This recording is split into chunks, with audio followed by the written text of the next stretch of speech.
என்னோட பேர் பத்மாவதிங்க. நான் மயிலாம்பாறையில வசிச்சுட்டு இருக்கேன். ஈபி வேணும்னு சொல்லி நாங்க உண்ணாவிரதம் இருந்துட்டு இருக்கோங்க. நாங்க நிறைய டைம் மனு கொடுத்துமே அதுக்கான ரெஸ்பான்ஸ் சரியாவே இல்ல. இப்ப தரோம் அப்ப தரோம்னு சொல்லி தான் சொல்லிட்டே இருந்தாங்களே தவிர இப்ப வரைக்குமே அதுக்கான ஸ்டெப் எதுவுமே எடுக்கலங்க. இப்ப அதுக்காக தான் நாங்க உண்ணாவிரதம் இருந்துட்டு இருக்கோம். இப்ப 10 டேஸ்ல குடுக்குறேன் அப்படின்னு சொல்லியிருக்காங்க.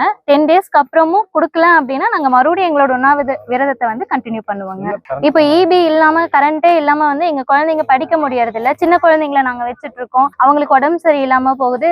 ஃப்ரீயா வெளியே கூட விளையாட கூட முடிய மாட்டேங்குது. நைட் ஆயிடுச்சுன்னா வீட்டுக்குள்ளேயே இருங்க. மாலை நேரம் ஆயிடுச்சுன்னா கூட அந்த மாதிரி தான் நாங்க இது பண்ணிட்டு இருக்கோம். அவங்களோட ஃபியூச்சர் எஜுகேஷன் ரொம்பவுமே பாதிப்பாகுதுங்க. ஏன்னா பேசிக் அந்த எல்கேஜி யூகேஜி ஃபர்ஸ்ட் ஸ்டாண்டர்ட்ல பேசிக்கே அவங்க சரியா படிக்கல அப்படின்னா மேல இதுக்கப்புறம் ஃபியூச்சரும் அவங்களோட ஃபியூச்சரே ஒரு கொஸ்டின் மார்க்கா தான் இருக்குங்க. அதனாலதான் நாங்க ஈபி தான் வேணும். நாங்க வேற எதுவுமே கேட்கல.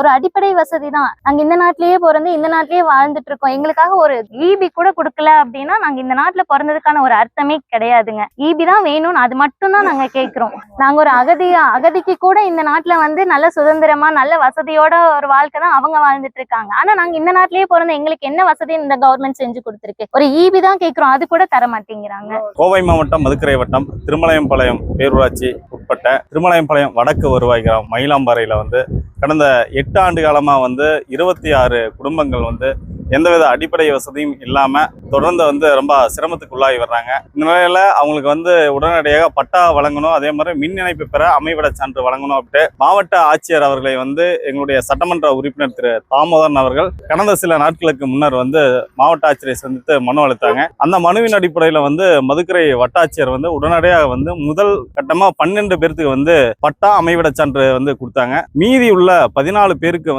எவ்வித காரணமும் இல்லாம தொடர்ந்து இழுத்தடிச்சுட்டு இருந்தாங்க. இதையடுத்து இன்னைக்கு இந்த பகுதியை சேர்ந்த பொதுமக்கள் உண்ணாவிரத போராட்டத்துல ஈடுபடுறது அப்படின்னு சொல்லிட்டு முடிவெடுத்து இன்னைக்கு உண்ணாவிரத போராட்டத்துல ஈடுபட்டு இருக்காங்க. இந்த தகவலை அடுத்து இப்ப இந்த எங்களுடைய கிருத்திகட சட்டப்பேரவையினுடைய உறுப்பினர் திரு தாமோதரன் அவர்கள் உடனடியாக மக்களை சந்திச்சு இவங்களுடைய கோரிக்கை என்னன்னு சொல்லிட்டு கேட்டுட்டு உடனடியாக மாவட்ட ஆட்சித்தலைவருக்கு இங்கிருந்தே போன்ல பேசினாங்க. அதே மாதிரி வருவாய் வட்டாட்சியர் அவர்களுக்கு பேசினாங்க. உடனடியாக இந்த சம்பவ இடத்துக்கு வருவாய் ஆய்வாளர் கிராம நிர்வாக அலுவலர் மக்கள் கூட பேச்சுவார்த்தை நடத்தினாங்க. அடுத்த 10 தினங்களுக்கு கண்டிப்பா இவங்களுக்கு முதல் கட்டமா மின்சாரம் வழங்குவதற்கான அமைவிட சான்று வழங்குவது அப்படின்னு சொல்லியிருக்காங்க.